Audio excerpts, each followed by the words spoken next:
Tomorrow we get a huge data release. It's the CPI release. It is the last massive data release of the entire year, and it is probably the most critical.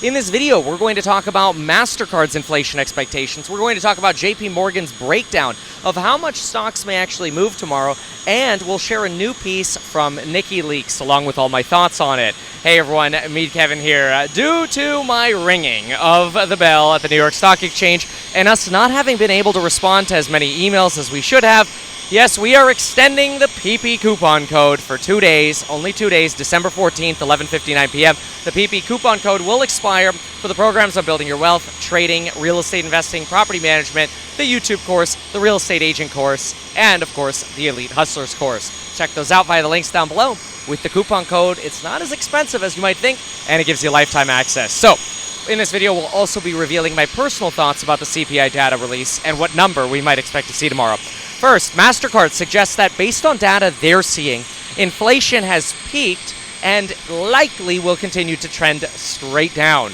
However, they do think inflation will remain elevated above the levels that we saw pre-COVID. In addition to this, we got a report from JP Morgan. JP Morgan highlighted quite a few things that were optimistic and gave us some scenarios of how stocks may move tomorrow. I will be live streaming at 5:30 a.m. I have one more stop, and then I will be back home. The University of Michigan survey that came out just recently here showed preliminary data for December that expectations 1 year out for inflation are only 4.6% based on consumer beliefs. This latest figure is actually the lowest read that we've had in over a year, and it's a nice downturn from the 4.9% expectation we've been used to. Those are just the preliminary numbers, so we'll be getting final numbers in the future, but it's a great move in the right direction. JP Morgan also tells us that even though the PPI data came in slightly hot in the last report, it's really interesting that if you look at the first half of the year compared to the current last 5 months, basically the second half of the year, you'll see that monthly changes averaged 1% per month over the first half of the year for headline PPI and actually fell to 0.1% over just the last 5 months. And the core moved from 0.7 in the first 6 months to 0.3 over the last 5 months, which is actually really, really incredible. Their expectation is that tomorrow's CPI will come in at 7.3 month year over year and 0.3 month over month. I'll be revealing my personal expectation in a moment. We talked a lot about inflation in the course member live stream this morning. And with indices up today, we actually expect the market is expecting that inflation is going to come in line with expectations. Here are the scenarios, though, from JP Morgan. If CPI comes in over 7.8, they believe that has a 5% probability, S&P 500 down 4 to 5%. If we get 7.5 to 7.7, SPY down 2.5 to 3.5 down, 25% probability. If we get 7.2 to 7.4, 50% probability, based on JP Morgan's opinions, we could see a SPY rally of 2 to 3%.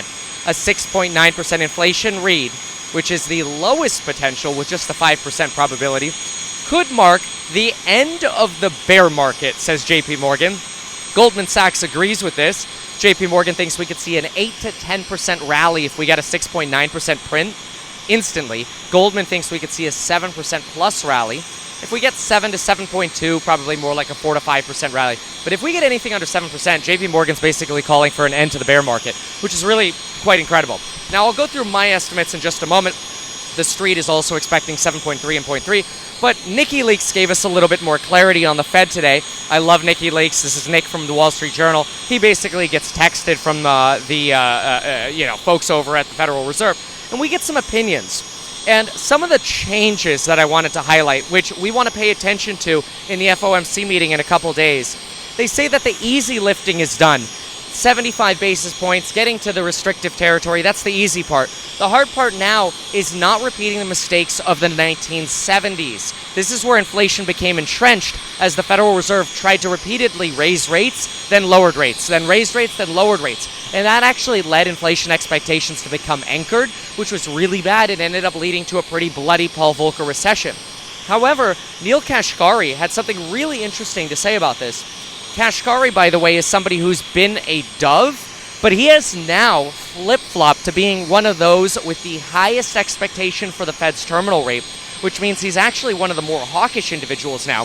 He said, quote, when there are recessions triggered by tight monetary policy to crush inflation, the recovery can actually be very quick from that.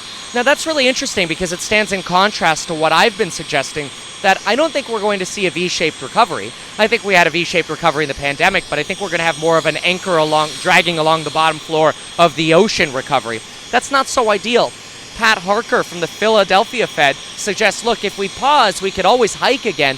But remember, Jerome Powell doesn't want to do that. So this is where they're having that issue of, okay, maybe we end up having a Fed that in February goes down to 25 basis points, but then they just keep going and going and going until they get to 5, 5.25, 5.5, or whatever they need to get inflation down.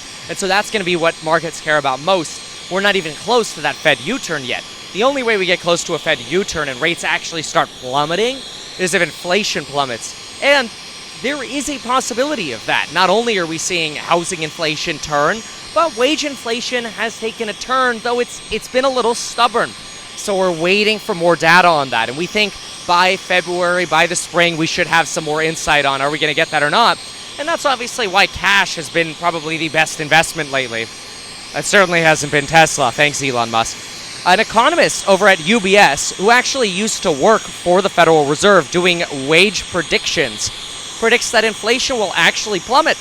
He believes that inflation will plummet to 2.1% by the end of 2023 and 1.6% in 2 years, which actually puts us below 2% again and puts us back into that world of, oh no, do we have to go to 0 or -% interest rates? Now, what's interesting about this is that economist was actually quoted by WikiLeaks. And WikiLeaks is the guy who's talking to the Fed, so I think that's actually pretty bullish, along with obviously references to Elon Musk suggesting the recession will worsen if we keep hiking, Elizabeth Warren saying there's a big difference between landing a plane and crashing it, and a lot of folks saying that, look, Jerome Powell, he's going to flinch. A lot of people think he's not going to stay the course of continuing to hike because of what he told us in the last November meeting, which was, look, we're going to hike, but we don't want to cause tremendous human hardship by causing a deep recession.